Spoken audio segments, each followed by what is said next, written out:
13 tools to increase your productivity. What are the tools that I use and how can they really make a difference? That's what we're talking about today, and that's the theme for February. Hi, this is Frank Buck, and this is the place to be if you want to get organized and make it look easy. I'm an Evernote certified expert, and Evernote posed this question to that community of people. What tools or apps do you use in conjunction with Evernote to enhance your productivity, organization, etc.? Now, I believe in repurposing content because I don't care what you write. In this noisy world of ours, only a small fraction of people are going to hear you, no matter how important the message. But when you've crafted the message, you've done the hard part.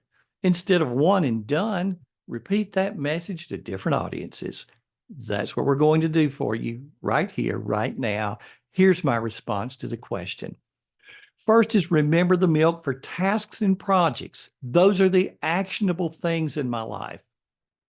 Second is Task Clone. Now, this service allows me to enter tasks in an Evernote note and have those tasks appear in Remember the Milk. The task includes a link back to the note in Evernote. So when it's time to do the task, you're instantly taken back to the note that holds all of that good supporting information. Task Clone works with any of the major digital task managers, not just with Remember the Milk. Now, that being said, don't go and subscribe right now. Hold off. I'll be back with more information, most likely in March. So look for that. If you're on my email list, you'll know about it. And I'll also come back to the blog post that accompanies this episode and update it with a link to that information. Third is Google Calendar for appointments and events. Those things are the day and time specific things in my life. Task Clone also allows me to enter a date in an Evernote note and have it show up in Google Calendar. I love the ability to overlay multiple calendars and share calendars with other people. Because my tasks are in Remember the Milk, I can keep my calendar clean and show only true appointments, those things that are really day and time specific. The fourth tool is Google Contacts. This free contacts manager integrates well with Gmail. When you get a new phone, you'll never have to worry about copying over your contacts. If you have them in Google Contacts, when you log in to your Google account on the new phone and you add the Google Contacts app, they're all going to be there for you. In the blog post, I have a link to a good article on Google Contacts. Fifth is Gmail. Now, I have several email addresses, but they all funnel into Gmail. It's the one source for everything. The search capabilities are amazing, and every email has its own link. So I can copy and paste that link into Remember the Milk or Evernote so that when I click on it, it takes me right back to the original email. Number 6 is a service called Text Blaze. It's my text expander. We often have sentences, paragraphs, or sometimes entire email responses that we use over and over. Text Blaze lets me hit a couple of keys and all of the text appears. Now, I am an affiliate for Text Blaze. If you'd like to try the pro version for a month, I have a link in the blog post. And after the month, you can revert to the free version. Even the free version is great. Number 7 is If This Then That. It's a service that lets other services work together. For example, if someone goes to the Contact Us tab on my website, the results go into a Google Sheet simply because what's on the Contact Us page is a Google form. But here's where If This Then That comes in.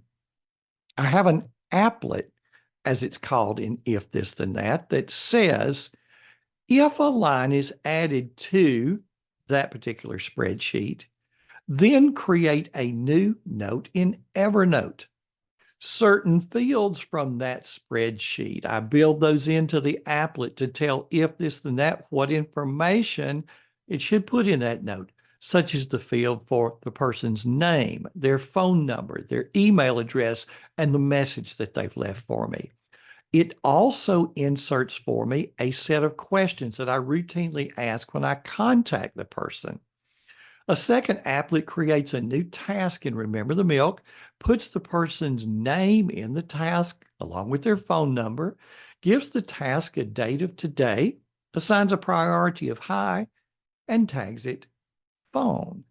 So all I have to do is look at my task list, and there that new task has appeared. There's the person's name, there's the person's phone number, and over in Evernote, there's the complete note with all the information, the questions I want to ask them. I make the phone call. I add to that Evernote note. If they become a client, then that particular note that serves as the one-stop shop for everything that we've talked about and the plans that we have for the future. It couldn't be easier. The next, number 8, is Feedly. Imagine having all of the blog posts that you like to read, all of the YouTube channels that you like to view, and all the podcasts you like to consume all in one place. That's what Feedly does. Number 9 is Calendly. If your work involves scheduling meetings or phone calls, Calendly takes the headache out of the back and forth messages where you're trying to nail down times when you're both available. Number 10 is Snipboard. This is a handy tool that lets you take any image, turn it into a link. You don't have to worry about whether or not you can send the actual image to someone, if it's too large, if their email program is going to allow it, that sort of thing. You just send the URL, and when they click it, they see your message. Number 11 is Bitly. Bitly is my link shortener of choice. I've added the Bitly Chrome extension to my browser so that when I'm on a site and I want to create a shortened link, all I have to do is click the extension. Bitly even allows me to customize the back half of the URL into something memorable. Number 12 is called Read Aloud. It's a free Chrome extension that reads my stuff back to me because I simply cannot proofread what I type. My ears catch the errors that my eyes would have missed. So whether it's a newspaper article, a blog post, or an important email, before I submit it, I just highlight it and run that extension. I listen, I catch the errors instantly.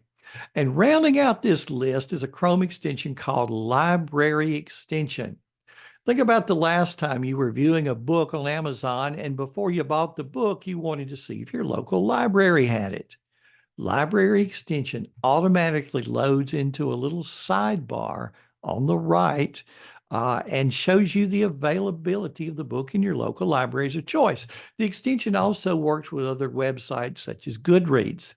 But all you have to do is add the extension one time and indicate what libraries you want to be searched. Please visit the blog post for links to all of these tools. Go over to frankbuck.org, click on the blog menu, and enjoy what's there in this post. Hey, if you found value in this video, I bet you'll enjoy these 2 videos right over here. And don't forget to subscribe to the channel so you never miss a thing. Thanks for stopping by. This has been Frank Buck, helping you get organized and make it look easy.